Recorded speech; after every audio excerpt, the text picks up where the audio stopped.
Okay, cool. We can start off again like that. You just slurped something. That just I as know the that recording- was a belch. That was on purpose. In the grand tradition of this show.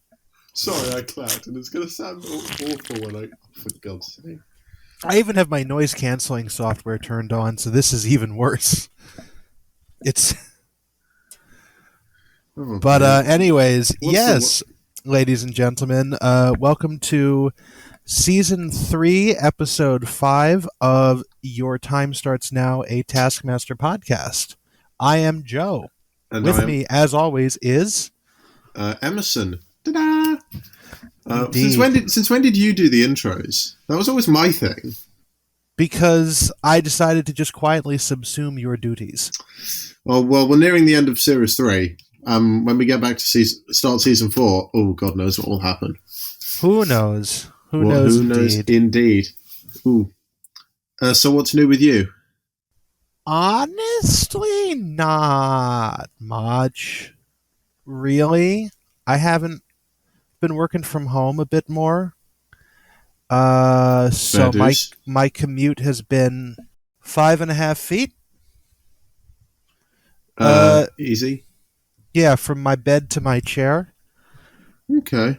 I really don't have a lot going on. Sorry. No, I actually don't have anything. Really? Well, I mean, this episode's already going to be a day late as it is. If you're really trimming the fat off banter so much.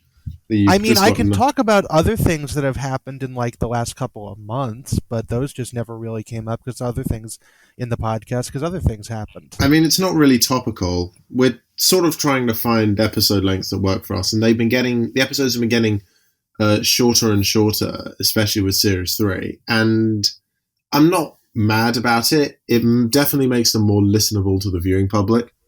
It also definitely benefits us because we don't have to edit them as much because there's physically less file to edit.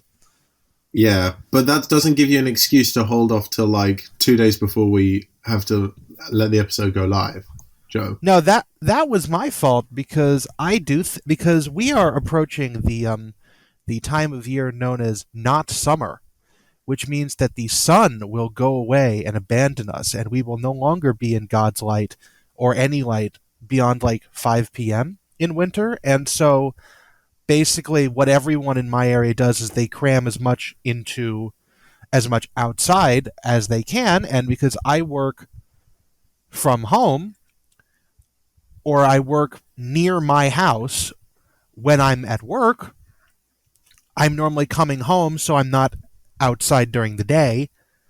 So on the weekends, I try to cram in as much as I can do. Then, once we hit winter, I will be much more amenable to recording this whenever you want on a weekend because it will be awful. Fair dues. Again, this is the perils of living in the northern United States, is that right now it's nice out. It will soon stop, and it will not start again for a while. Completely unrelated to that, you may have noticed that this episode comes out a day later than usual. If you're listening to this for the first time, it is September 2nd, which is Thursday. This should have come out on September the 1st, which would have been yesterday, but we are recording this on August 31st. Yeah, we were supposed to record it on the 30th, which was the Monday, or even better, the Sunday. But this guy had stuff to do. I will admit I did not do this very well because on Saturday I had a thing going on.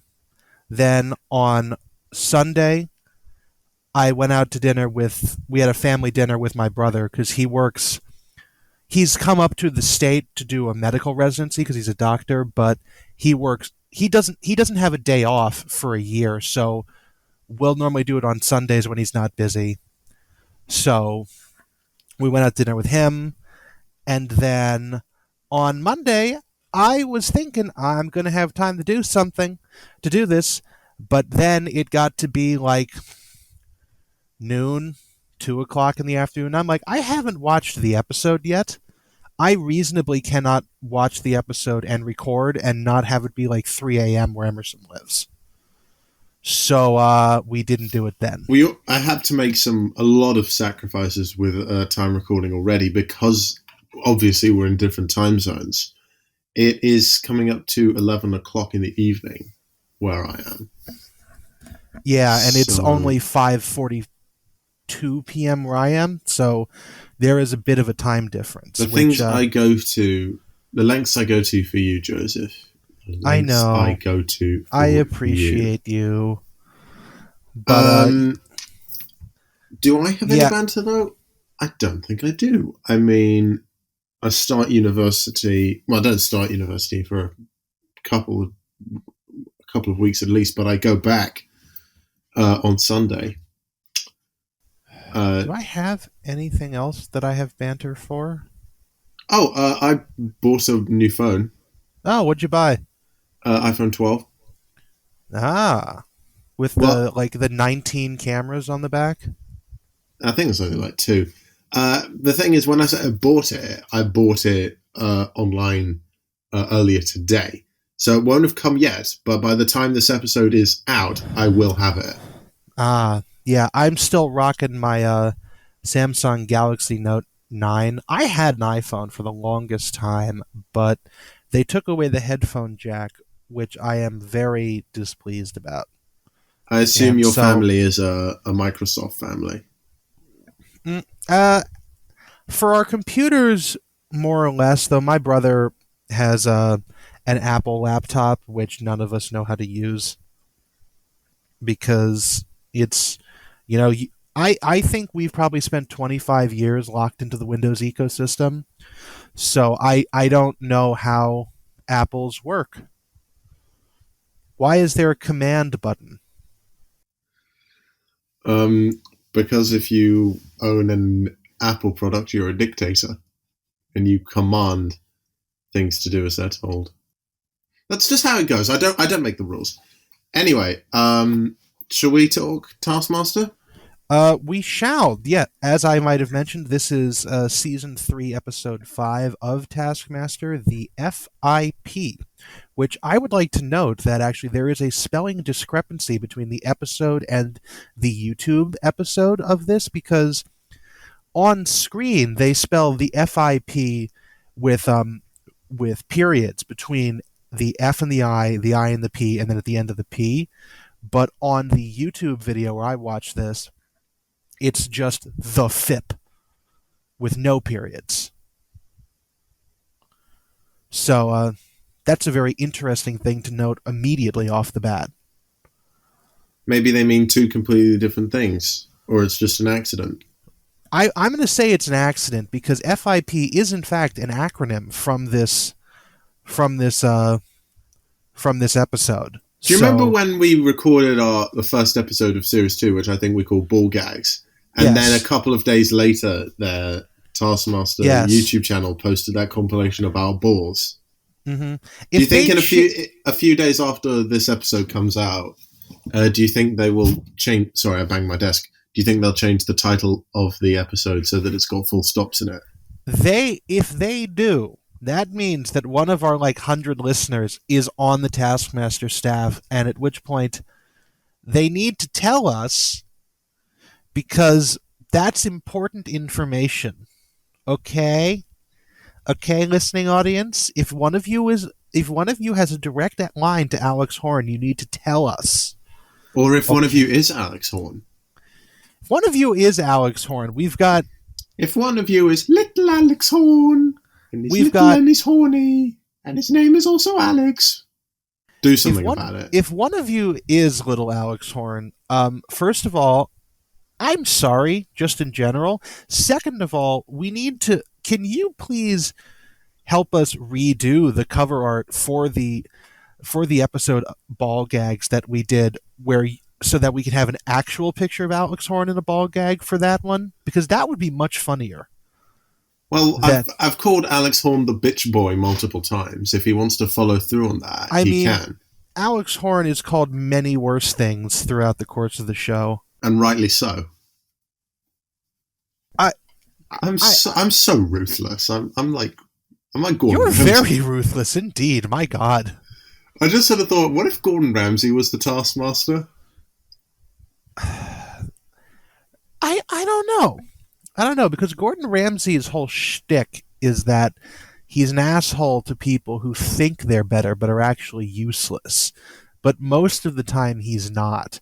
Greg Davies just genuinely doesn't like people. So that would be a very interesting take on the show. If Gordon Ramsay's not the Taskmaster, imagine him squaring off against Greg Davies. That would be hilarious. That would be hilarious. Like the time Gordon Ramsay squared off against the Swedish chef from the Muppets. My personal favorite Gordon Ramsay square off is when he went off against James May on the F Word and lost. I'm still yet to see the F Word, and I feel really really bad about it. There's a clip online of just that bit. James May is able to eat rotten shark without gagging, which Ramsay was unable to do. James May made a better fish pie than Ramsay did. It's great. Gordon Ramsay must be a really bad loser. He was shocked and appalled that he lost. So would I in his position. Anyway, we should talk Taskmaster. Yes. Episode 5, the FIP. Yep. So today's prize task is... Wait, before we do the prize task, we should mention Greg and Alex's banter. Alex invites Greg over to a meal with his family, which Greg politely declines. And then Alex asks, "Is my family all right?" Which implies that Greg was also given the surprise Alex task and kidnapped his children, but hasn't given them back. I don't want to imagine what he's done with his family, to be honest.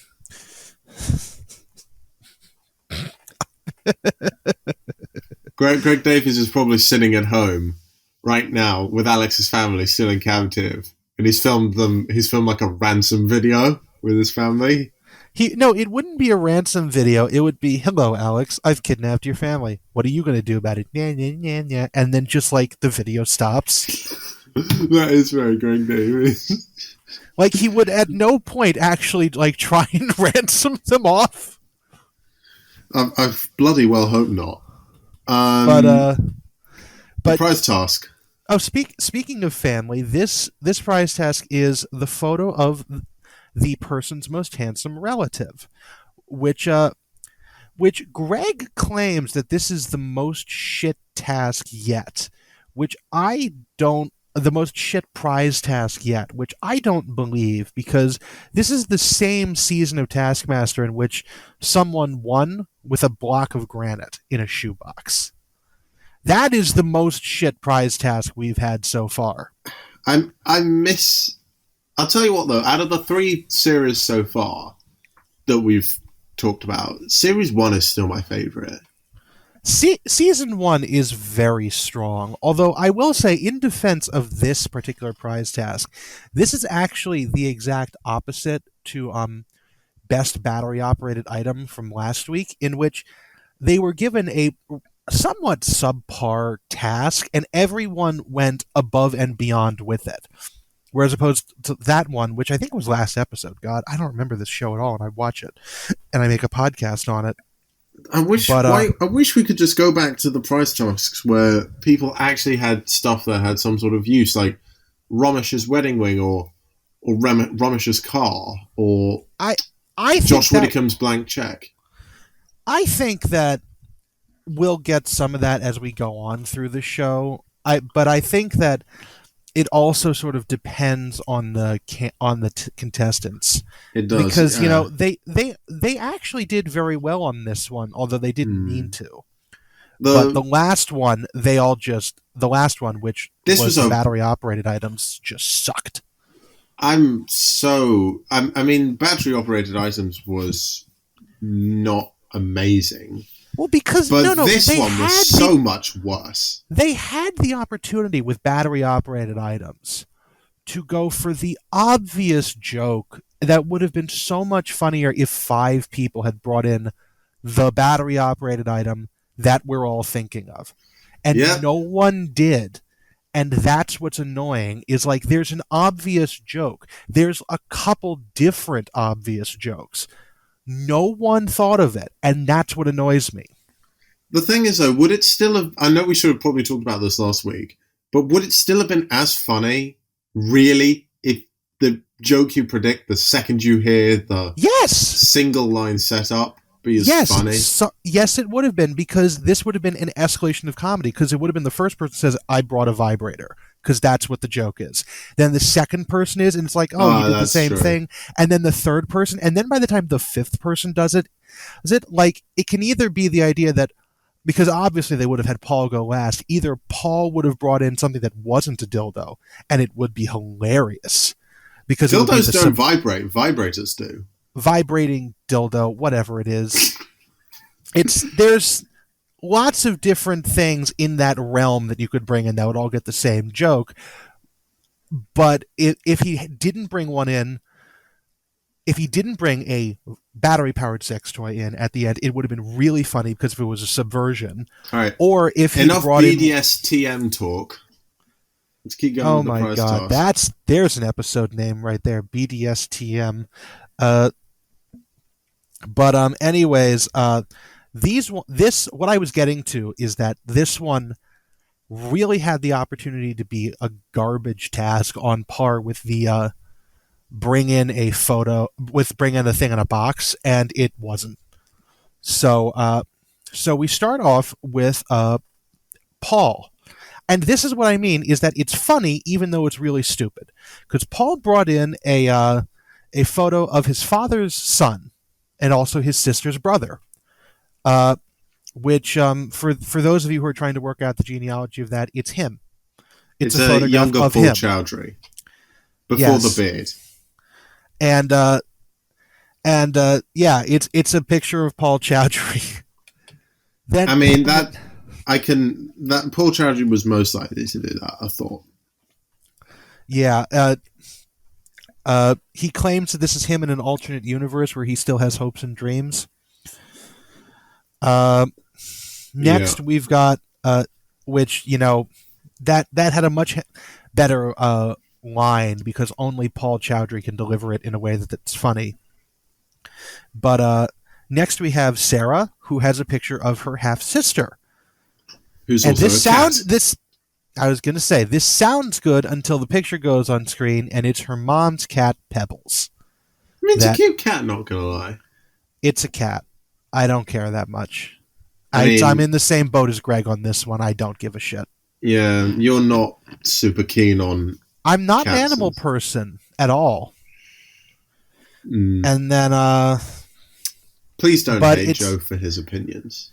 But it's just that, it's also not a great picture.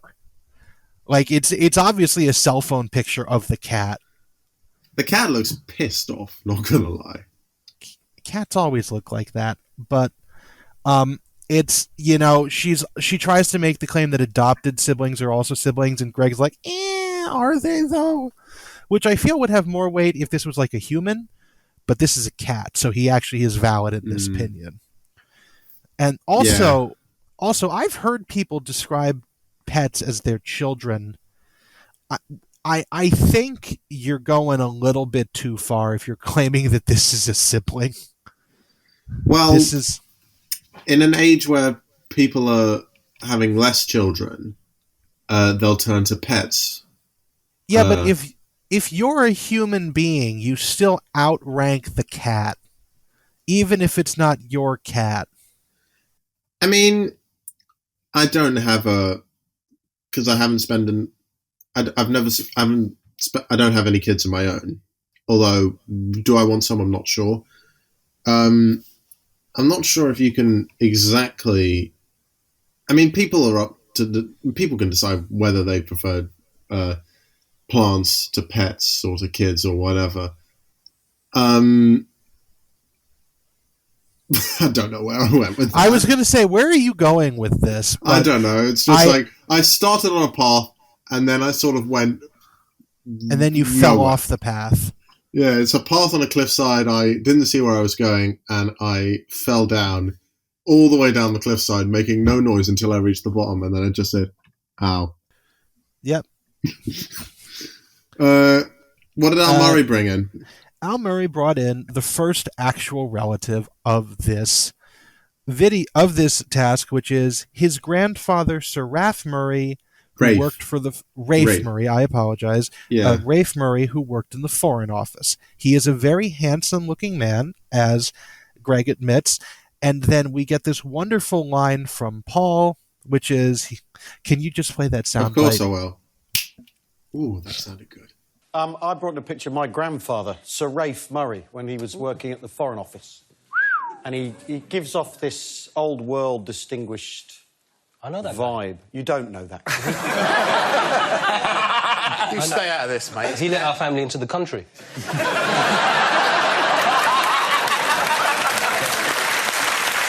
I mean, it could have been worse. Everyone makes mistakes. You remember that? It's turned into a UKIP rally all of a sudden. Which is what? That's just a wonderful soundbite. That's just a wonderful soundbite. It is, yeah. I'm sort of grown to like. I like Paul, but I have problems with him at the same time. He definitely has a bit of an out there sense of humor. Yeah, but I will say though, I was looking at pictures of Paul Chaudhary very recently. He has got absolutely. If you thought his facial hair was good here, it's so much better now. Oh, is it gotten even better? Yeah, he's got like a either he's got a mustache or it's like the top of his beard that sort of curls up. Oh, like a handlebar. Oh, that's wonderful. Yeah. I think I've seen those pictures. Yeah. But and what did Rob Beckett bring in? Rob Beckett brought in his uncle. This is great. Let's just play the soundbite of the story. Okay? Yeah. Oh, that wasn't good that time. Fuck. Nah, that's bad. Well, I couldn't really bring any of my relatives' photos in because most of them are mugshots. So what I've brought in is someone who I think is my relative.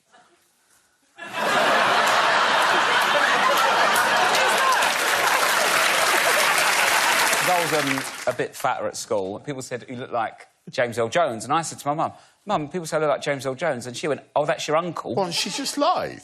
I don't know, I think she thought it was funny. Yeah. It was. Darth Vader would have been very different voiced by you, though, Rob. Yeah. You're a member of the Rebel Alliance and a traitor.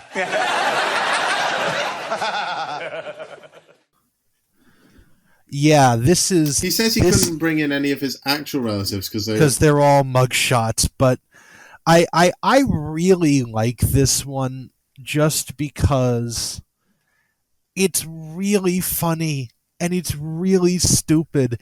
And also, if you'll note, James Earl Jones, the picture of him is in the single best frame of them all, out of all of them, which I think implies that Rob, maybe his mother, has a framed picture of James Earl Jones on her mantle as like a long-running joke.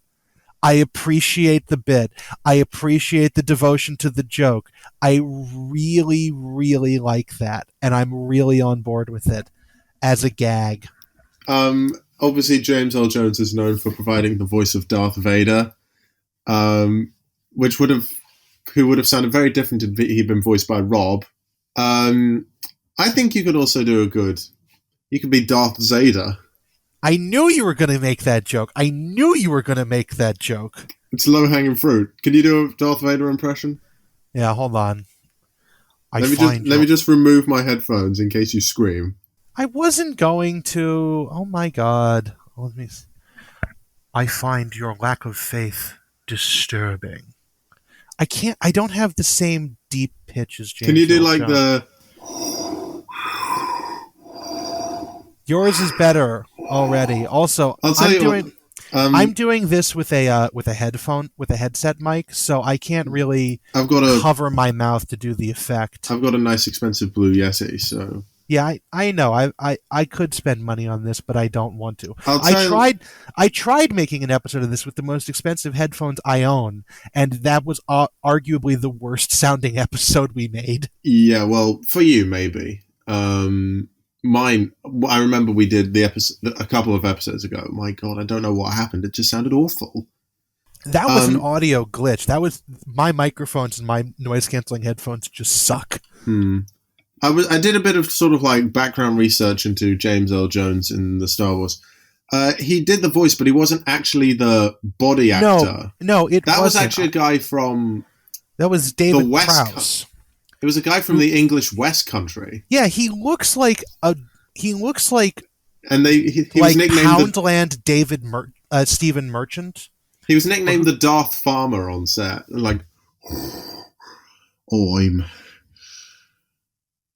what's an iconic Darth Vader line again? No, that's not what David Prowse looked like again. It's I don't know. I find your lack of faith disturbing. Okay. I find your lack of faith disturbing. He sounds like Stephen Merchant, though. If you have, because that's probably what he would have sounded like if he was like an English West Country man. There are clips of the on-set stuff online. He sounds like Stephen Merchant a little bit, like maybe like Poundland Stephen Merchant. Well, Stephen Merchant was the voice of Wheatley in Portal, I think he was. Yes. Along with many, many other things. Yeah. But known for his work with Ricky Gervais above most things. Yeah. But we're nearly done. David Prowse is like a massive dude. I think we've been trying to we could be back on track for like an average hour 48 runtime at this rate. I mean, we can be quick because the live task at the end is going to be shambles. Fuck it. Just to give you guys a heads up, the live task at the end involves opaque boxes, and this is a non-video podcast. So how we're going to do this through the medium of audio, I don't know. It might just be me bitching about that task for a few minutes. Anyway, can we talk about Dave Gorman? Yes, Dave Gorman. Dave Gorman, who actually has a really interesting story. He brought in a photo of Cary Grant, noted film star from the 1950s and 60s and 70s. Cary Grant was Cary Grant's cousin married Dave's great-grandmother's niece. So he is, through a very long and elaborate chain of people, and they actually show this on the screen, they show that they verified this, he is actually very distantly related to Cary Grant. Cary Grant obviously is one of the more attractive leading men of Hollywood from that era, if not the most attractive. So obviously, spoiler alert, Dave Gorman slam dunk into first place. Woo! So the scores at this point, we have got Dave Gorman on 5 points, Al on 4, Rob on 3, and Paul and Sarah both have 2. Do you have any differing opinions, John? I have very differing opinions. So let's slam the Taskmaster Joe intro. Taskmaster Joe. So I am going to keep the first 2 in the same order. I think that Dave has the best one because, Cary Grant's infamously one of the most famous movie actors of the 20th century. Al had been related to like Fabio. There would be no way that he would beat Cary Grant. Sorry, I'm just punching. But then I'm going to disqualify everybody else. No points across the board because you're relative. You're relative. Not your cat. Not James Earl Jones. That's a really funny one. Like, actually, I would disqualify Rob, but I would, disqualify him ahead of everybody else. How the hell do you do that? I don't know, but I want it to be known that I appreciated his effort. I'm sorry if you hear a lot of clicking. I'm in a kind of really fidgety mood. That clicking sound, I probably won't be able to get rid of it because I was talking over it, but it was me twisting the armrests of my chair. Anyway, But I want it to be known that I appreciate the joke that Rob's mother is going for, and it's a real. Maybe I'd give him like a bonus point or half a point or some infinitesimal. Like maybe I'd give him like 0.000001 points just to show that like I appreciate the joke, but I have to disqualify him anyways. I'm not entirely certain how I'd do it, but he's disqualified above everyone else. It's I don't know if you've seen. I'm disappointed in Paul and Sarah, but Rob's is like good effort, but I can't let you go through with that. Something? Like there's a difference. May I say something? So I've watched Taskmaster New Zealand. I've seen the first series. I've yet to see the second one, but a lot of people are saying the second one is right up there with Series 7 of the UK one as the best series of any show, so I'm excited to see it. But in the first series, someone gets half a point for something. I can't remember, and it's like that half a point. They're genuinely not joking. That half a point is carried over right to the end of the series. Oh wow! Yeah, I do feel that Taskmaster does limit itself in not giving incremental points, because there are certainly times when I feel that someone should be awarded like 3/4 or half or 1/4 of a point.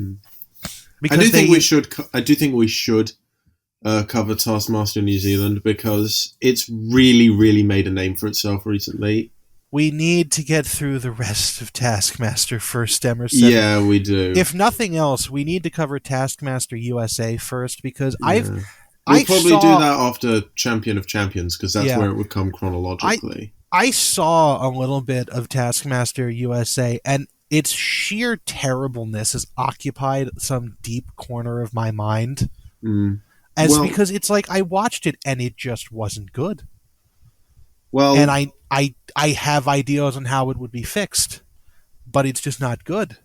And it is half an hour into the episode. We should get moving. No, but this is critical. Normally, we're starting the prize task. We're through the prize task. There's a difference. We're running fast today. Well, we've run faster, to be honest.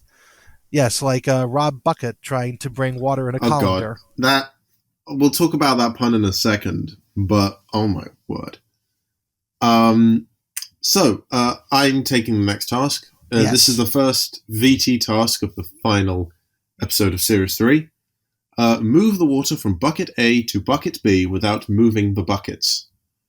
The following things they've got... Most water moved wins, and you have 10 minutes. Yeah. I don't think they needed to say most water wins. Anyone with a brain in their head could work that out. This is Taskmaster. If they didn't say that, some people might not get it. Well, this is early Taskmaster. They haven't yet mentioned the things that would sort of like make the tasks boring, so to speak. Anyway, I wrote down the list of things that they had. But first I should probably say where they are. They are an athletics track. I think it's the same athletics track as the microwave task, I believe. This is, I believe, the same one from the Get to the Microwave with Few Steps. Also the same one where they did the make the duvet while holding hands one from, I think, season 1. Well, the thing is they filmed that in 2 different locations. Did they? Yeah. Frank and Tim filmed theirs in the bandstand area, or the gazebo area. And Ramesh, Roshin, and Josh filmed theirs at, I think, a tennis court and Duke's Meadow golf course, which is right next to the Taskmaster house. So Alex lists all the things they have. Woolly hat, colander, bag of peas and holes, a tray, a string bag, sellotape and a coconut. If you notice a weird cut in the audio, it's because we did have to cut out some stuff. Maybe. Sorry, my phone started ringing. Yeah. Anyway, so we start with Rob Beckett and Paul Chaudhary, who are paired up together. What should be noted is that for Rob, it was so much colder for him when he was filming the task than everyone else. It was genuinely below 0 degrees Celsius. which is, I think, like 25 degrees Fahrenheit. It's fucking freezing out. I can sort of remember the last time Britain was that cold, and that might have been this January when it snowed. I can remember the last time it was that cold. It was winter. It's always winter where you are. It always snows where you are. It is. I have been out. They actually, the last couple of years, my local school district has forced. Actually, last couple of years, I haven't been to school in 6 years. I haven't been to school in 6 years. I actually had school canceled a couple of times for cold air days, because with stupid. With the wind chill, it was below 0 Fahrenheit. Well, now with online classes and stuff, school can't be cancelled anymore. They'll just they aren't doing online classes out here. Everybody hates that out here. Well, they'll probably do that at my school. Well, I'm not at school anymore, but yeah, they probably would do that if there was ever some reason the kids couldn't get in anymore. I'm at university now, but the school I was at before we left for the first lockdown. Yeah. Anyway, what Rob does is he tries to use the colander, but it's obviously because it's got holes, it doesn't work. I mentioned before it's so cold that Rob cannot function. He genuinely has trouble moving. Yeah, it's very cold. He's also, just to remind everyone, Rob is 2 weeks out from his wife giving birth to a baby. He has had 10 hours sleep in 14 days, and respect. He is not functioning on any normal level, which also, I would like to just note something else. If it is this cold when they were doing this one, presumably they filmed the surprise Alex task on like the same day or 2-day period, which means that he sprayed Alex with a pressure washer when it was like just above freezing. God, I don't even want to imagine how cold that was. I mean, the snowman task, they wait a couple days and they might have got some snow. Or it was like April or something. It must have been a snap frost. Oh yeah, that task was actually filmed quite later, if going by the logic of how cold and hot everything was. Maybe it was a snap frost in like April of 2016. I don't know if we'll ever know. So then what Rob does is he tries to transport some water via colander with the tray underneath to catch it. Sorry, there's an airplane flying overhead, and I think it's picking up on my microphone. I haven't heard anything. Well, I did, and it sounded a lot louder wearing my headphones and hearing the playback. So Rob finds a small cup that he can use instead, and this actually works. Yeah, he finds some litter on the ground. Reading the task explains the task. Gesundheit. Oh, you heard that? Yes. Why doesn't the mute button on my thing work? I don't know. Oh, I'm going to see it again. Heard that one too.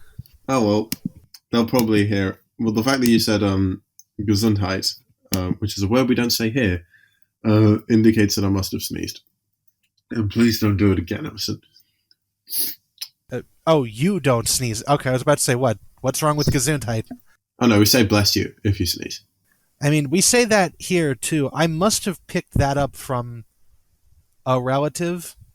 I actually don't know which one of my family I picked that one up from. Maybe Dad. I don't know. And anyways, continue. Sorry for the slowdown, folks.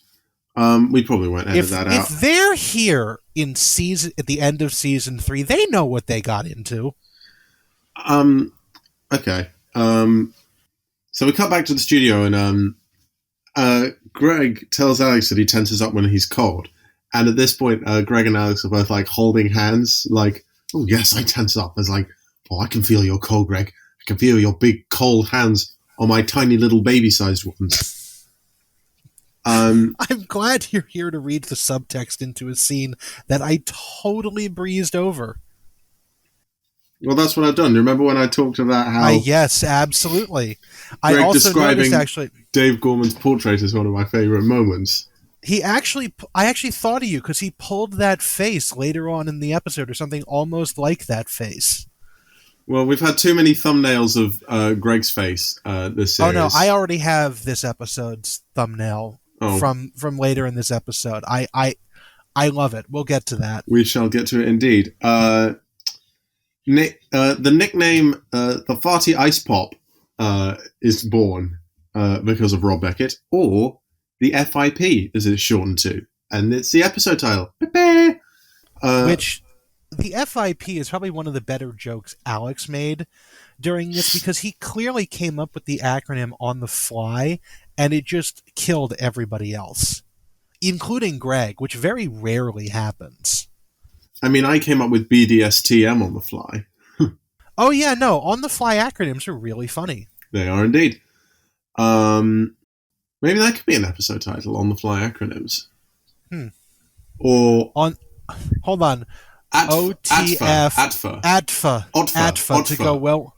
OTFA to go well with BDSTM / ODFA. That's it. Put that in the Discord chat. That's the title. Okay. What sorry trade if you hear union, typing. I don't. What trade union is that part of? Is that like the AFL-CIO or ASLEF or something like that? Or maybe it's part of the ytsnpod@gmail.com.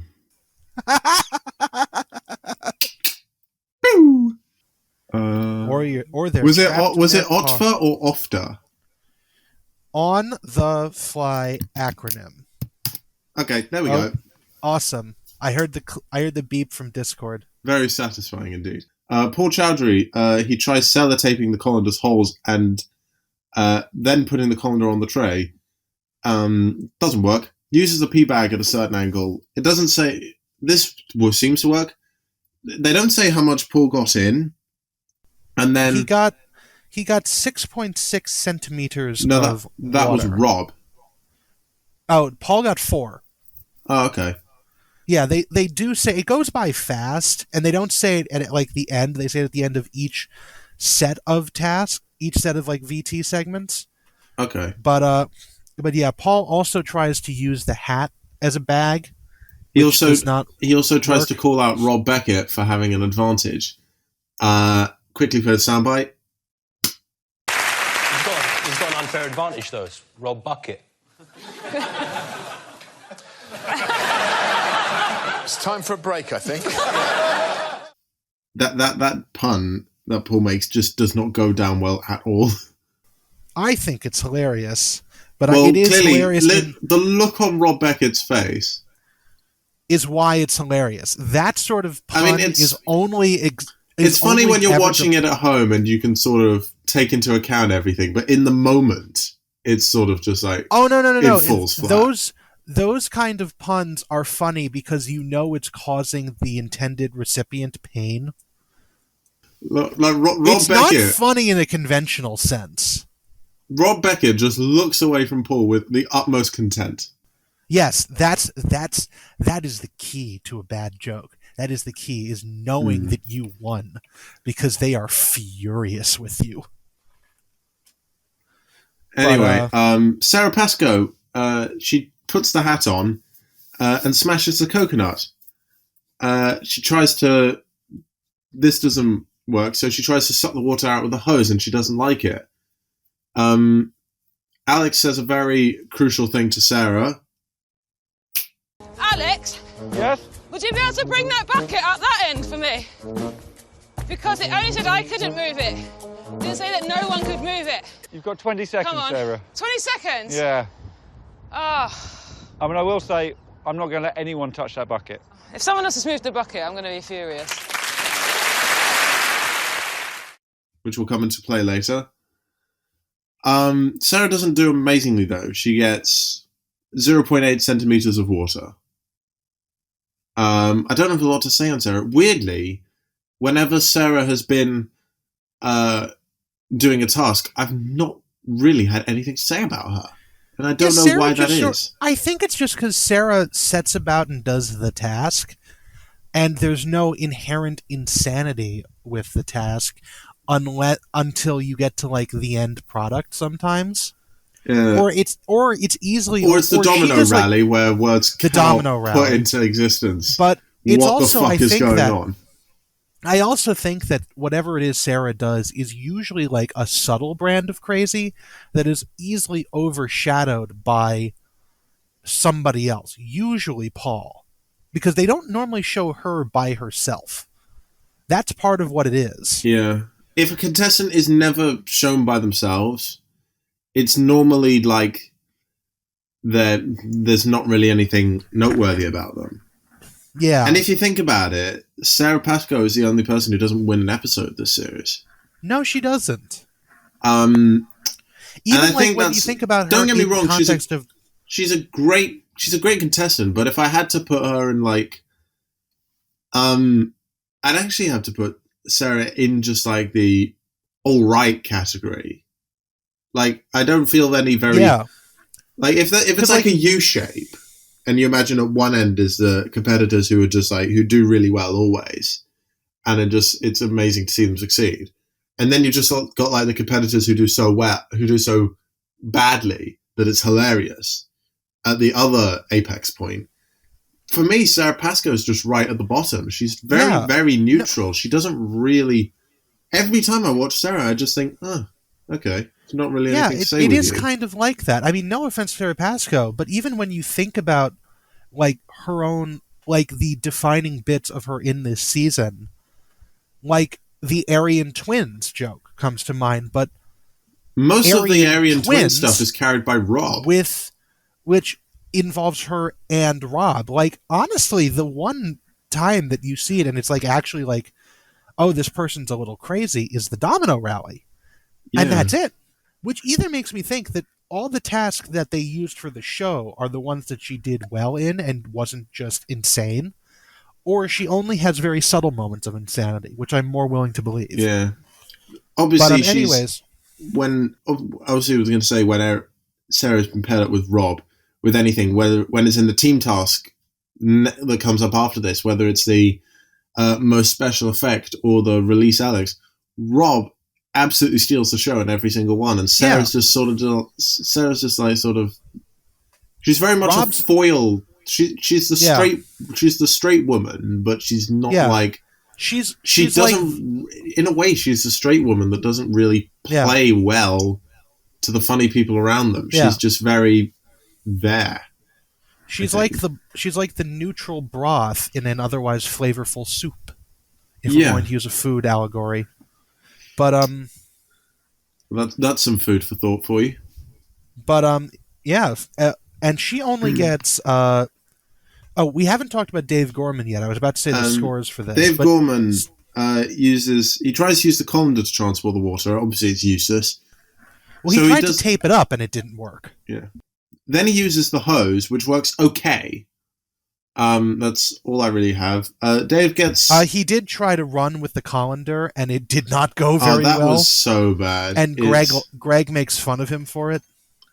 But Dave actually doesn't do too bad. He gets 7.8 centimeters, which is the most so far. However, should we talk about this now, or...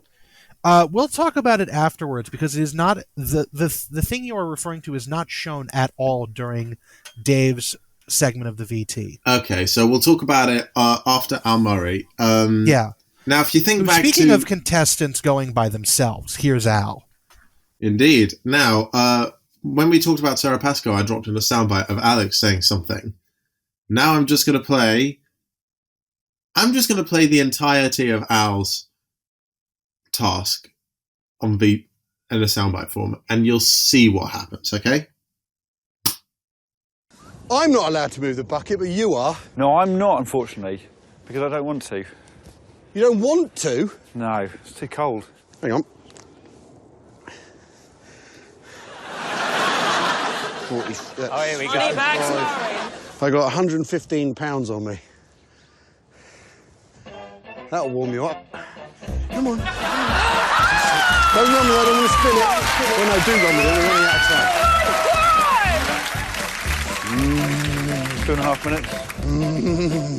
Can I have £10 now, please? Yes. Yeah, there you go. Yeah. Thanks, Al. You like the money, don't you? You like some money. I'm not going to go... Put it next to the other bucket. I'm not going to go any further, Al. Okay.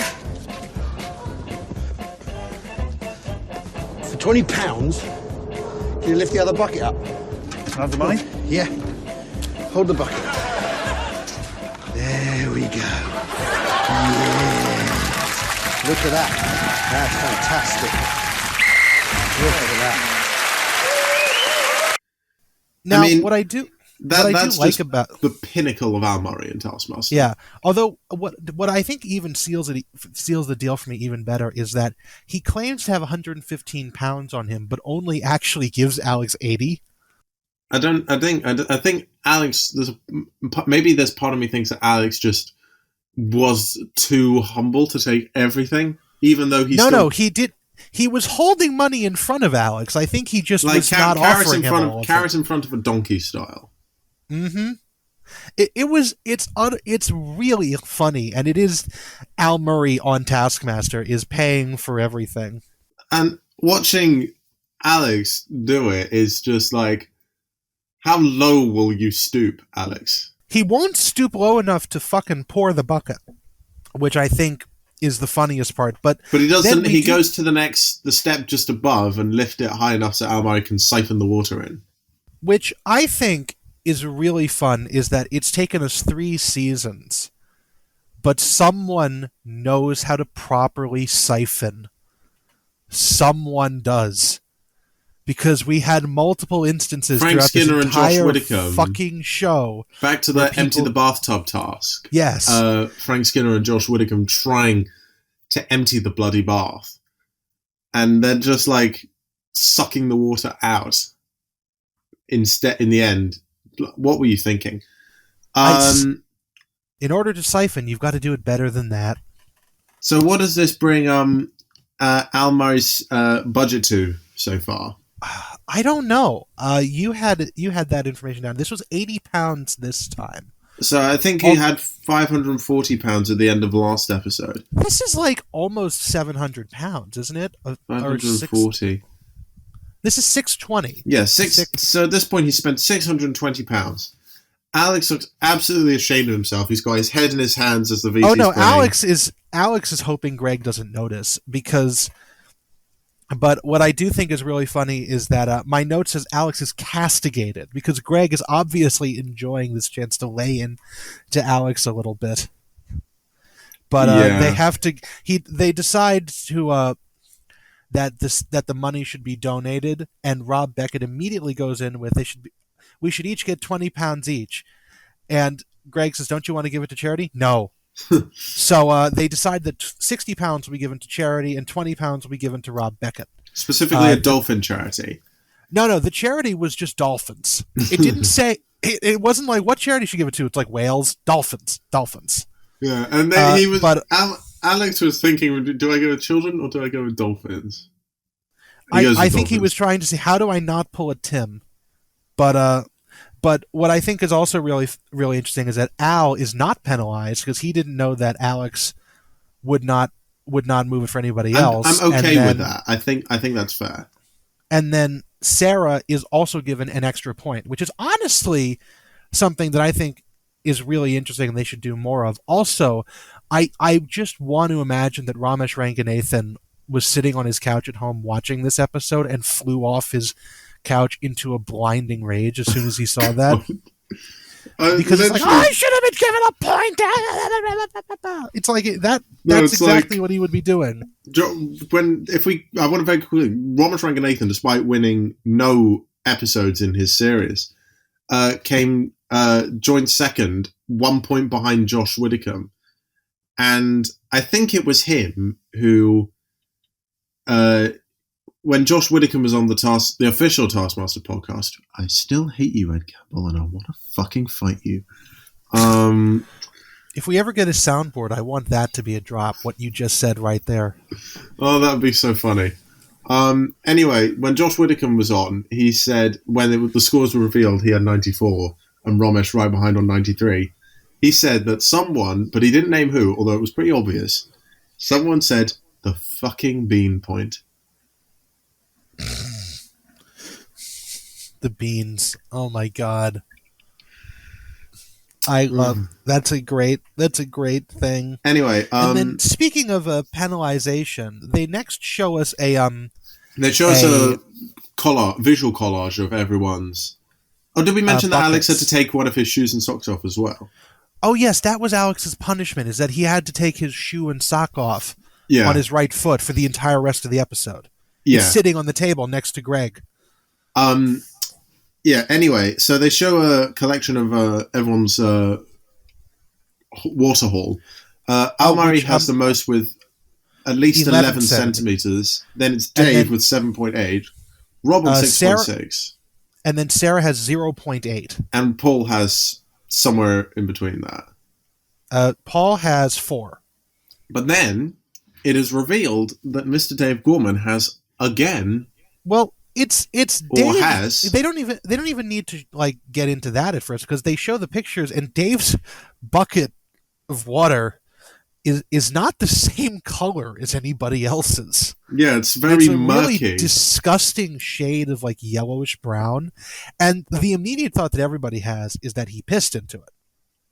And then Dave tries to deflect this by saying that he's a very out of shape man, and so when he was using the hose, he was basically like dry heaving bile into it from his stomach, which is disgusting. Thankfully, that is not the case. No, he just, as he was finishing, he walked past bucket B with a mug of with his coffee cup, tea or coffee, whatever it was, and he pours it into the water. Which this is like the least subtle cheating I've ever seen in my life. He actually, like, although he also claims that he didn't cheat the last time, so that when Greg asked him, did you cheat again? It's like, no, I didn't cheat because I didn't cheat last time. It's like, no, because I didn't cheat last time. But this is like the least subtle attempt at cheating I've ever seen. This is like even beyond Tim knocking the plug out. This was of the bathtub in season 1. This is just like, how did no one notice? You can see regret on Tim's face as he realizes what he's done. Well, not regret and frustration. Greg, no, not Greg. Dave Gorman, straight faced, walks past the thing, tips the coffee into the bucket. Yeah, which also something else that we should point out is that everybody is saying how difficult it was to use all the nonsense because only Rob had the idea to use litter. Alex does note that they all had to walk to there. They had to walk through a pavilion building at the track and field center that was a 3-minute walk away and was loaded to the gills with buckets and other water-carrying devices that nobody thought to get. There's always a catch with tasks like this. Mm-hmm. Debajo de la mesa, but debajo de la mesa, this is not. But what I was actually really wondering about is because in order to get at the very beginning of the task, everyone walks past bucket B to get to bucket A. Yeah. And I really was wondering what would have happened if someone had picked up the bucket and brought it over to the other one. Because That's it's like one of those things where you think about, like, I wonder if this is related to this, because it's like how Richard Osman last season actually like inflated the waterbed.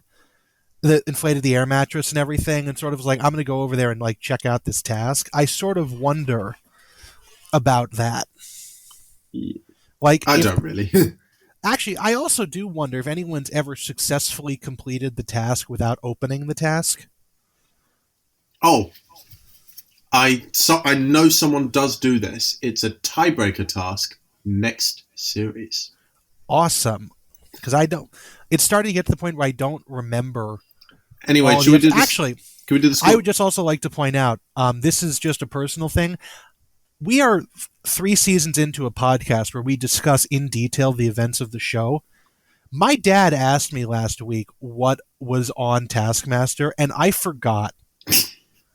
I could not name a single thing that had gone on in an episode. And like had to actually pull up my phone, open up my notes, and start talking about the watermelon task. What What? I've got I don't remember anything. Like, I actually, no, it wasn't my notes, because I don't have the watermelon task in my notes. I have them on a piece of paper upstairs. I had to pull up my phone, go onto YouTube, type in Taskmaster, and the watermelon task was the first thing that came up. I don't remember anything about this show anymore. I don't want to get bogged down in this. Scores. Al 5, Rob 4, Sarah 3, Paul also 3, Dave DQ'd. Do you have any objections to this? Do you want to do Taskmaster Joe? No. Okay, no Taskmaster Joe. Was Paul given 3 points as well? Paul was given 3 points because he'd come third. Oh, that's right. Sarah got bumped up one. I forgot. No, I have no objections. And Sarah Pascoe was awarded an extra point for Alex. Yeah. Going against her. Yeah, I have no objections to that. Yeah. Moving on to the task 2 is our last team task of the season. RIP. So cut to the River Thames. I've been here. I have seen this. That tall building with all the boarded up windows behind Rob and Dave. I have rode past there, and where in London is it? Is this by the Taskmaster house? It's in Chiswick. It's on the. It's near. It's in an area between Kew, Brentford, and Chiswick. It's near the National Archives as well. This area. Okay, and you have one person on one side of the river, and then either one person or two people on the other side of the river. On the side of the river with the boarded up building, you've got Rob Beckett and Dave Gorman. And then on the other side, you've got Paul Chaudhary and Al Murray, or Sarah Pascoe. As Greg puts it, some wise men and Paul Chaudhary, or the Aryan twins. So the task is, wearing one of these hands on each of your hands at all times, communicate to your teammates the names of these films or TV programs or books. You may not raise your voice. You have 10 minutes. Your time starts when the whistle blows. So can I say something very quickly? Yes. This is my favorite task this series. This is a very fun task. Do you know why it's my favorite? Because I think the celebrity guest cameo? No, I think it's no, I don't think I know. It's my favorite because it is the most doable to do by yourself. I think if you got a couple people together and you did something like this, it would be so much fun. In that vein, I do think the watermelon task would be very fun to do by yourself. Although I've actually had in the back of my head some tasks. If we ever get like celebrity guests on this show, I'd love to actually just spring tasks on you and them. Well, and actually, when you say celebrities, do you mean people associated with Taskmaster, or do you mean just like you want? No. Like, you want people like Donald Trump and like people like associated with the show. But if we could get Donald Trump or Hugh Jackman on this show, I wouldn't say no. But I can do a pretty good Trump impression, but I'm not going to do it now. No, but because Trump impressions are so 2016. They're out of date right now. But anyways, no, I was just saying I would love, if we ever do get people from Taskmaster or anything like that on this show, I would like to do an actual task with them, and I've had a couple in my head about that could be done virtually. That would be a lot of fun. But anyways, just to clarify what this game is, all the participants are given the giant foam hands that you'll see at sporting events, and the people on the other side of the river are allowed to shout, but the person on who is trying to make them guess are not. So it's basically long distance charades. That's exactly what it is. And it's 500 feet across the river, and the titles they are given. That I've wrote down some of them. As far as I can get, we've got The Lion, the Witch, and the Wardrobe, Mad Max, the Bible, 1984, Batman All the Single Ladies by Beyonce.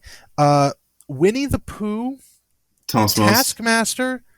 Dave Gorman, Modern Life is Goodish, Cry Me a River, and Die Hard. I don't know if there are any other ones. They said there's 20. 20. And that is, I don't know. It's not 20. That's for 1, sure. 2, 3, 4, 5, 6, 7, 8, 9. So that's 10. We have 10. We don't know what the other 10 are, but it's you not can't really fit everything important. in all the time. No. So starting with Rob and Sarah, Rob doesn't know who his teammate is, even though he doesn't. He can't see that far across the river. But he knows it's a she, and there's only one female competitor in his series. Maybe this is like one of the first things filmed. Maybe he didn't know who Sarah was at the point. Yeah, but if you see the later contestant interviews, the contestants know who's in their series. Maybe he just didn't know Sarah personally, and he's like trying to figure this out. But in any event, Rob is shouting across these. He tries miming The Lion, the Witch, and the Wardrobe, and Mad Max, and Sarah can't get either. Sarah is also very terrible at this because Rob is. This goes badly for the Rob Aryan, gets so bad. This goes badly for the Aryan twins because at some point a loud airplane flies overhead because they are on the approach to either Heathrow or London City Airport. I'm not sure where they are where Chiswick is in relation to the airports, but a plane goes overhead and it completely drowns out Rob's ability to hear what the guess is. And so he starts yelling and screaming and waving his arms at the airplane, which Sarah interprets as some sort of charade. She just gives up and starts guessing and shouting names, which she eventually just guesses 1984 by accident. And War and Peace. We forgot and a passerby War and Peace. Suggests Batman. Yes, that is my favorite one, is because that's not even shown. Alex just says later, a passerby suggests Batman and is right. So that's really funny. But still, though, as is the case because as we've said, Sarah can't really she also gets distracted. Hold a lot of attention by herself. Yeah, and she also gets really distracted by a dog at one point. Although Rob definitely, I think, is the more... Rob doesn't exactly steal the show in this task, but he's definitely got... Rob is definitely more animated here because he is just furious that he has to be more animated. He swears a couple times as well. But they get 7 out of 20. Mm-hmm. And Sarah gets distracted by a dog.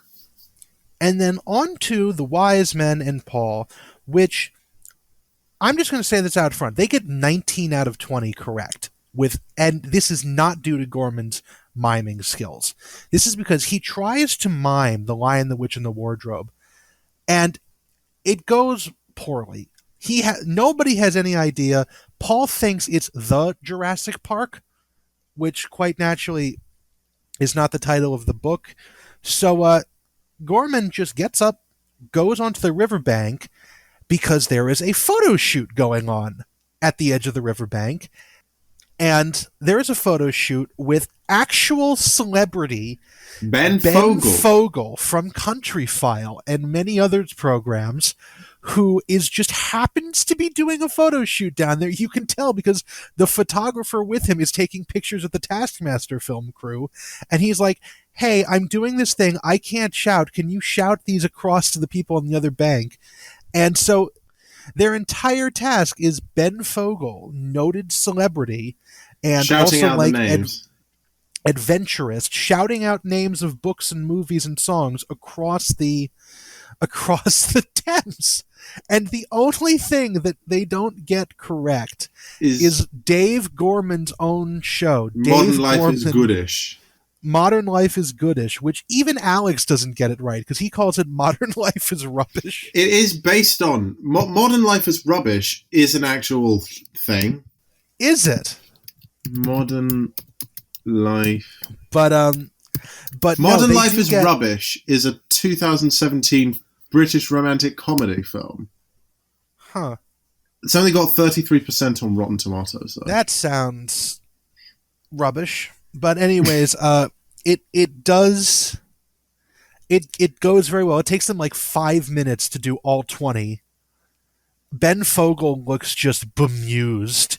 And but he does notably, they did get everyone to sign a release because no one's faces are blurred, which is the funniest part. Because if we've noticed over the couple of seasons, some people get their faces blurred, some people don't. I think because this was a celebrity, there wasn't any point in doing it.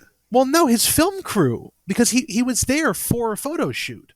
His photographer's face was not blurred either, and whoever else was with him. They must have all signed it. And also, he's a private citizen. He's not being accosted for his celebrity. He's being accosted because he's there. So they probably had him sign a release. That's true. So the scores. The Wise Old Men and Paul Chaudhary all get 5 points each, and the Aryan Twins get fuck all. Yeah, which I think is really funny that they went through all that work and then were upstaged by Ben Fogle being there at the exact right time. So there's one Ben Fogle, if you're listening to this, please do contact us at ytsnpod@gmail.com because we'd love to hear about it from your perspective. We would. Also, yeah. I want to note that I went on Ben Fogle's Wikipedia page because I had no idea who he was, and he actually, in his filmography credits on there, he's listed as a cameo role on Taskmaster on Wikipedia. Damn it. I mean... He's on the show for literally 20 seconds. But that's really good. Anyways, on to task 3. Yeah, I'll take this one. This is the final VT task of the series. And if I'm being perfectly honest, I do like this last task. I think it's a nice, simple end to the pre-recorded tasks. Yeah, it is a very nice one. They even went a little bit more with the production budget because they used the little RC car. Do something that looks brilliant when sped up or slowed down, and the task is delivered by a remote control car doing a couple stunts in slow motion. Yeah. If I can just say one thing about this before we go any further, I am a little annoyed that they didn't have proper slow motion in this, because all of the slow motion scenes are done by just slowing down the film. Not the film, the actual video file that's done in post. And you think they do something more along the lines of the slow-mo guys? Yeah, I was hoping they would do something like that because those look incredible. Where you throw a golf ball against a wall and it just bounces off, but then you slow it down and the ball moves as though it's just made of... It's like a water balloon. Yeah, because, the thing is that the slow-mo guys shoot at several 100,000 frames per second, which is what you need to do to get that particular level of... slow motion. Smooth slow motion. If you shoot with a standard a standard movie camera, which is what they're doing here, it shoots at in Europe. It's going to shoot at 25 or 50 frames a second, and if you slow that down in post production, which is what they did, or even it doesn't look amazing. Slow motion, it doesn't, because what it's trying to do is it's slowing down each frame. But if they're shooting at 25 frames per second, there's only 25 pictures, and whatever is going on in between each frame. So you're not getting as much detail. So it looks kind of weird. And I just when you get your new iPhone, Emerson, it will have a slow-mo feature where it will shoot at a higher frame rate than it would be if it's on a... I mean, I'm not sure if I'll be doing any slow-mo filming anytime soon, but oh well. Oh no, but it's there. It's there. They there if you want it. If they rolled this out with the iPhone 6 or the 5, but it's a higher frame rate that you can do, and Taskmaster very obviously did not bother to rent one of these for the day, which I think would have been a cool way to do it, is to rent the camera, because I know there are YouTube channels that have done that. Al Murray could have spent the money put his money that he spent here towards a slow-mo camera instead of what he actually did. I think slow-mo camera rentals are a bit more than all he spent in the entire show. I mean, because they are highly advanced pieces of technology. Well, anyway, we'll get to Almari in a second. Finally, we can. Yeah, I'm sorry. This was Photography Corner with Joe. Yeah, my bad. I know how much you love photography. I've gotten very good at it. You love taking pictures of trains. I do. I look into my camera nowadays and I'm shocked at how good it is because it's only been like a year and a half. And I'm like, excuse me, when did this happen? Actually, I'm looking at a calendar from a local railroad company right now, and I like looking at it because one of my pictures is in it. We've finally gotten to the September page of the calendar, and my picture is in it. That's amazing. Yeah. Anyway, can we talk Dave Gorman first? Yes, we can. So Dave puts a lot of glitter in a balloon, and then he puts the balloon in his mouth, and he blows it all up in one go. Yeah. So then it bursts, and the glitter goes everywhere, and Dave is now wearing sunglasses. Yeah, that was a very nice. Unless there was probably a cut in it, which there probably was. I think probably what he did is he just held the balloon inflated in front of his face, and someone came up behind him and dropped them on. You could tell this was a little bit more stop motion than it was slow-mo, but the effect is still good. And the look of the exploding balloon with the glitter and the sunglasses is very, like, music video-y, and I like it. And it's very old man in his 50s. I think it's a little. I think it's better than that. It does look old like man in his 40s. I think it's something that you would see be done in a modern pop music video. You talk like an old man. I feel like an old man when I talk about things sometimes, but I don't care. I don't. Sarah Pascoe. I like this. Sarah makes pieces to build a robot costume, and she assembles the robot, and then all of a sudden she is dancing with the robot, and it's very nice. It is. It's okay. It's like again, it's very stop motiony, which actually Rob Beckett agrees with me because Rob Beckett did think that this was very stop motiony. Rob Beckett, because he actually asked Sarah when he saw it, was there someone in the robot suit?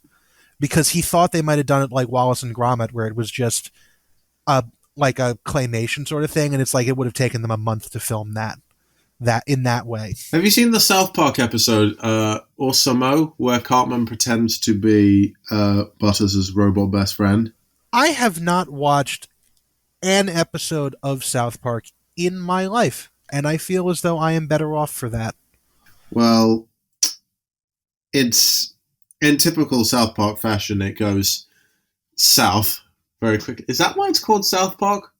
No, it's called South Park because the original creator... South Park, Utah is a real place. It's not set in Utah, though. Colorado. Yeah. Colorado. I'm sorry, I meant Colorado. That's an actual city. Okay. And they're from there. I was just thinking, could it be called South Park because everything goes really dodgy business? Also, things going south is not a common phrase in the United States, or at least it's not anymore. But it's actually because South Park, Colorado is a real town. They actually on a brief South Park tangent, because I do know some stuff about this, the creators of the show actually are from the Colorado and Utah area, and they make Matt Stone and Trey Parker. They make a lot of references to local places in there, like that one Mexican restaurant, Casa Bonita. That's a real place. The South Park guys bought Casa Bonita. They're trying to. I don't know if they actually managed to yet, because the company that owns it was the last article I read said they're proving hard to sell. They don't want to sell it for some reason. Can I try and do a Cartman impression? I mean, I'm not going to be able to judge any accuracy of it. If you just put a censor bleep over whatever you said, that'll be the most accurate Cartman impression. Okay. Screw you, guy. I'm going home. Now, Google. after we've done this, Google Cartman, screw you guys, I'm going home. Yeah, the audience does that. I don't. But anyways, yes. Also, so nice segue with South Park and stop motion because that's what Sailors looked like. Al Murray, the dong and his gong returns. My entire notes for Al's thing says gong. The dong and his gong return. Mad. I like what Paul said. He's gong mad. Yeah, that was one of the more okay Paul Chaudhary puns. The wig falls off as well. And yes, it causes this is done. Look as though he shat his pants. This is entirely done in slow-mo. He hits the gong, and then it comes up and says, "This Taskmaster is presented in Murray Vision," and this image right here is my favorite thing from the entire season I've seen so far. Is that what you want the thumbnail to be? Yes, because it's just so... I don't know why it's like the presented in Murray Vision, but it's so funny. It's so absurdly funny. Also, you can see in that screenshot I took that it does say the FIP with no punctuation marks. I had to close Discord for a second, but now... But lots of typing. Lots of typing, and then I love that whole image and the wig Al flying Murray off does is look hilarious. like a 5-year-old who's just shat himself, though. A little bit, yeah. And then Greg makes the same face Al does, like the next scene, and the next time they cut to him, and he does look like when he was making fun of when he was imitating Dave's thing. Which it's all great. Sorry, I'm just responding to another friend on Discord. Okay, well you do that. Paul Chaudhary actually has a really creative one. He does both. I'm back. So Paul, you'll probably have to explain to me how he does this. It's not that I don't know, but it's not that I can't quite wrap my head around it. So what Paul does is he kicks a football up in the air. The football slows down. And then Paul Chaudhary runs laps around the house, or I think he does. Because he does, but he does it in fast motion. Yeah, but I don't think there's a gap between the house and the garage. Because Paul Chaudhary emerges from in between the two. There probably is, or it doesn't, or maybe they just edited it creatively. What they did was they probably shot what's known as a plate, which is like a still video of the house, and then shot videos of the ball going into the air, and then another one of Paul running around the house. And then what they did is they edited the footage of the ball so that it was going slowly, and the footage of Paul so he was going quickly. And because they're all taken from the same locked off camera angle, they can just superimpose all three on top of each other. Okay. And they can cut out anything that's not the ball in one clip, anything that's not Paul in the other one. And because it's the same thing and they probably shot it within 5 minutes of each other, the lighting's the same. So it was the ninth take, apparently. That was Paul kicking the ball at the beginning. The running around and the ball going in the air were probably the same thing. Your thing didn't work. Your muting didn't work. But it's a very simple video editing trick to do when you have a stationary camera and the same lighting conditions. It's a good way to tell if a TV show is being lazy about its special effects is if the camera stops moving while there's a visual effect going on. If the camera starts moving and it's not just like obviously like zooming in or panning across a still plate, if the camera's like shaky cam or something, then you know they put effort into it. Okay. That's why, for all that we all like to hate the Michael Bay Transformer movies, their visual effects were excellent. Because they merged real-life stunts with the robots and everything seamlessly. The plot was the movie itself was not great as a film, but the special effects were I can't think of a single good Michael Bay movie. I've heard Pain and Gain is really good. I saw the But, Teenage Mutant Ninja Turtles one, and that was whack as hell. I'm not going to fault Michael Bay because, you're not going into it expecting Citizen Kane. Let's not talk Michael Bay anymore. We've got to get this done. Yes, we do. Finally, we've got little naughty boy Rob Beckett. He comes out in a boiler suit and goggles, and he's screaming and wielding a cricket bat. And he just, in order, destroys peas, a melon, and a bag of flour. Yeah. I just want to play this clip because it'll pretty much tell the story for itself. Yeah.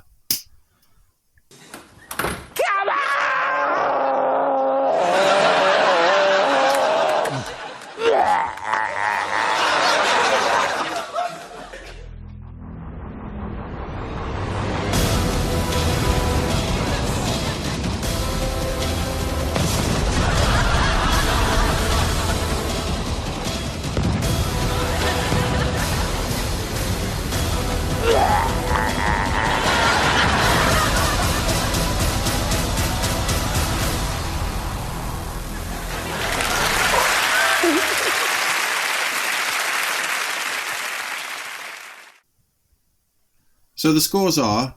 And just before that scene is exactly why I was really annoyed that they didn't actually, rent an actual high-speed camera.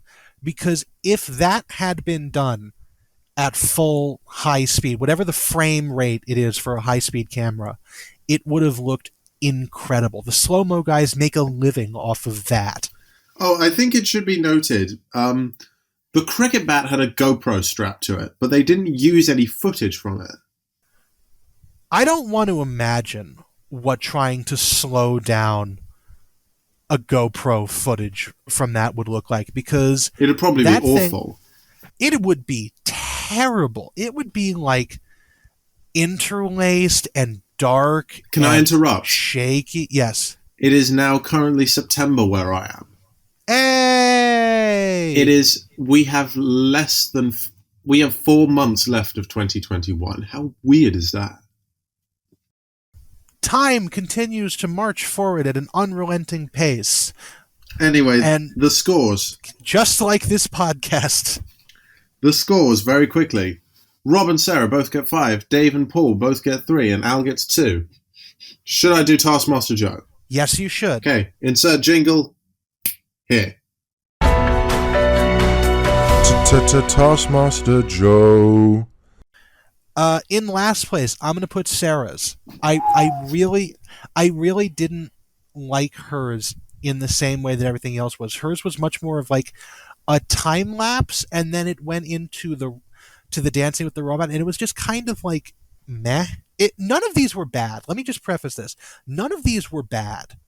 So it's really I'm nitpicking on much more foundational elements than I would be normally, because none of them are bad. Okay. I'm going to give Paul and Dave. Also, Sarah's in 4th place, not last, because I'm not giving anyone last place. Like Al Murray. Paul and Dave, I'm giving joint 3rd. Same as before. Because they both have a very similar slow-mo aesthetic going on, but I wasn't particularly enchanted by them. Rob, 2nd place. If it had been done with full slow-mo, it would have been 1st.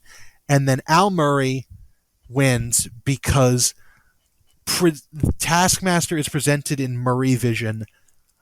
I don't know why, but I love that. It's great. That whole thing, and the gong is back. It's amazing. I loved that. That's the obvious winner. And then we move on to the most 5 donuts on a stick. You have some choice words about this task, don't you? I do. So we're going to read what is one of the worst task readouts I've ever heard. Because, and I had to go back through this 3 times. Dave Gorman is actually going, what? As they read through this. And then you're going to play, as soon as I finish talking, I want you to play the soundbite of Alex explaining the task after it had been read out. Okay, read it out. Place 1 or more donuts on your stick, because there are donuts on a stick and they're inside a box. You have 100 seconds, after which the person with the lowest unique whole number of donuts on their stick wins. In the event of there being no unique numbers, the task shall be replayed until there is a winner. Soundbite? So you're all going to put donuts on your stick. There are 5 at the moment. Oh, You're going to be taking them off or putting them on. At the end of the 100 seconds, you're going to lift up your box. We'll see how many donuts you put on your stick. Whoever's got the lowest unique number of donuts wins. For example, if you 3 put 2, Rob puts 1, you put 3, Rob's 1. It's the lowest unique number. I need to make sure you definitely all understand, though. Paul. I feel like a bit of a donut up here. This task is, from a perspective of having to talk about it after the fact on a podcast, utter fucking horse shit.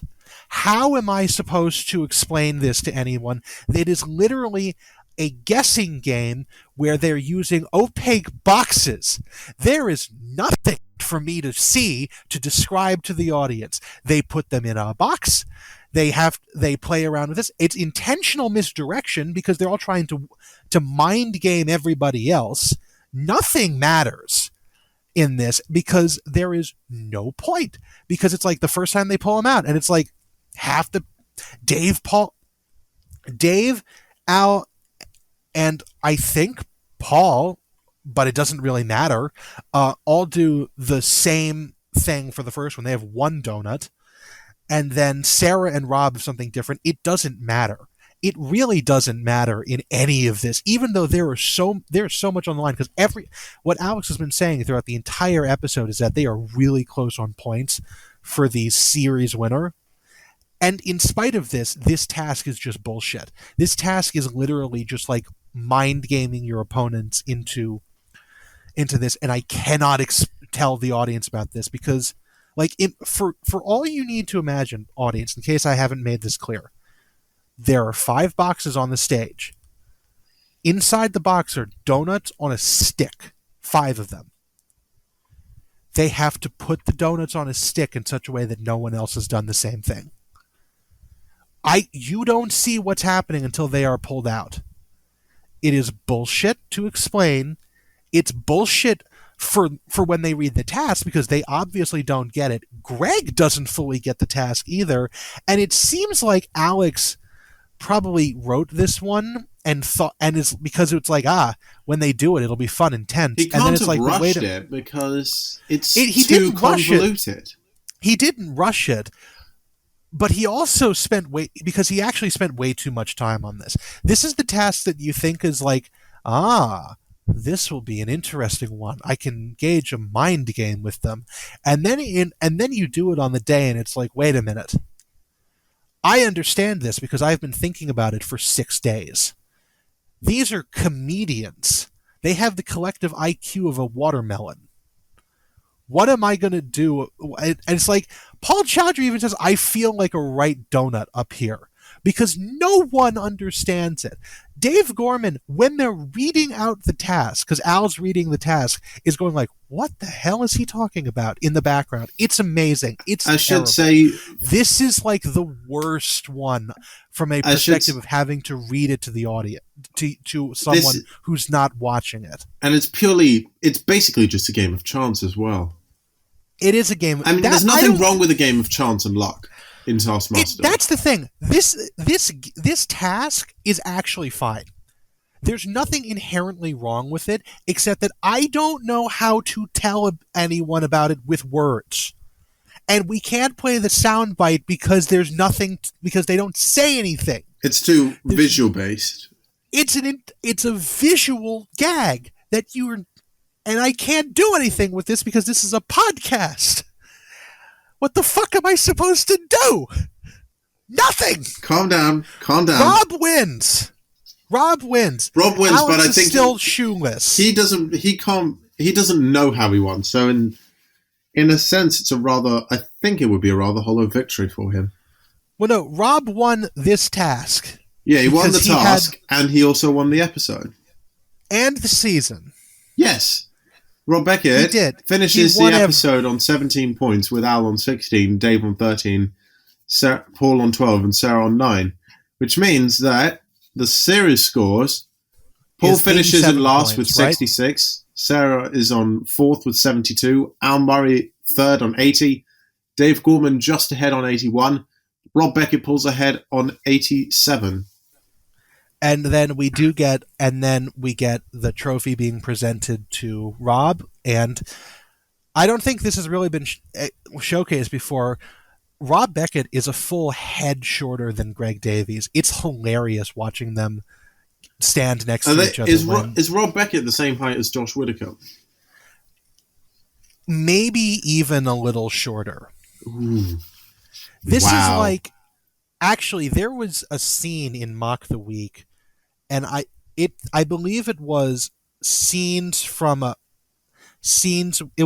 like to see. It was like rejected scenes from a fantasy novel, and it basically was, can that giant, and Rob was doing it. It was either Rob or Russell Howard, and it was, can that giant man pick me up? And Greg comes from out of shot and lifts Rob into the air, and it's like, and that's the entire joke, because the size disparity between them is enormous.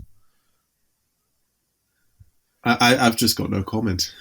I've got genuinely nothing to say. It's hilarious how differently sized they are, but also because Greg and Rob are both blondes. They look like, if we're talking about the Aryan twins, the disturbing Aryan twins, there's the disturbing Aryan father to go with the trio, to complete the trio. Wow. It's funny. It's funny. Even though they're like almost the same age, Greg looks much older than Rob. Well, there's an age gap of about 18 years between the two. Oh my God, is there really? I didn't realize Greg was Greg's that much older. Greg's in his mid-50s. Rob's in his mid-30s. God, I hadn't realized that. Then maybe it really could be the disturbing Aryan father. But I think we should bring this to a close. Yeah, that's ladies and gentlemen, that is series 3 of Taskmaster. What happens now, I don't know. We're going to come back either this week or next, and we're going to have a season wrap-up episode, because we didn't have one for season 2. Yeah, we'll do a combined one, I think. And we're going to have on, I know at least one person wants to be on to like give their opinion on the show. If you would like to, and keep in mind this is a time-limited thing, because it is going to be like either it's going to be sometime probably the middle of next week or the week after we're going to film this. And well, we'll see if I've got time, because I might be pretty busy. It might be next month, because I have things going on throughout most of this. Sometime in the next few weeks, we will sometime in September. Yeah. We will be recording a Have Your Say episode that's also the end of season wrap-up. So if you have any questions, comments, concerns, thoughts, or you'd like to be on this and give them in person, leave them in a YouTube comment. Email us at ytsnpod@gmail.com. Or reach out to either of us on Instagram. Message us on Instagram, or you can message the YTSN podcast Instagram that we have, that I definitely haven't done anything with since the end of season 1. God, that thing's dead in the water. I still get annoyed by it, because Instagram's telling me to follow people that I presumably know, that are presumably you follow, that I don't care about, and then we have a Twitter account still, I don't really use the Twitter, I'm afraid. But if you want to, I would not recommend that. But email, I definitely will respond on the Instagram. I'll respond on my own Instagram. But if you do reach out to me on Instagram, please, for the love of God, tell me who you are and why you're contacting me, because I will not understand who you are otherwise. Do the same for Emerson. If you want the best chance of reaching out to us, do it at ytsnpod@gmail.com, or in the YouTube comments of any video we've done in the last 2 seasons, because I get those notifications and I see them, and I will respond to you in whatever way. Or if you're in one of the Discord channels that I post these in, because I do post these in several Discord servers, you will know what my Discord is, and you can respond to me in person, or you can reach out to one of us on Reddit, because we're going to we post these episodes in the r/Taskmaster Reddit, even though they downvote them immediately. You can reach out to us there. There are plenty of ways to get in contact with us. If it's not one of the official channel accounts, please tell us who you are and why you're contacting us. Can I say a couple of things? Yes. Just before. So obviously the podcast was my idea. I remember pitching it back in summer of last year, and I honestly thought we wouldn't get more than an episode. And here we are, finishing our third series. I'm really... This is the first project that I've properly committed to for over 5 months that we've been doing this. Yeah, this is the first thing that I've done with another person that's like ever, and I'm amazed, and I'm glad that it keeps going this long. Well, we will definitely be coming back for Series 4. Not exactly sure when it'll be, though. It won't come before the Have Your Say episode, though. Yeah, no, we're going to do the Have Your Say, because I know you're moving into university. I'm moving back into my university city on Sunday of this month. And if I can make time next week, I could possibly squeeze it in. Week after, I most likely won't be able to squeeze in an episode at all. Yeah.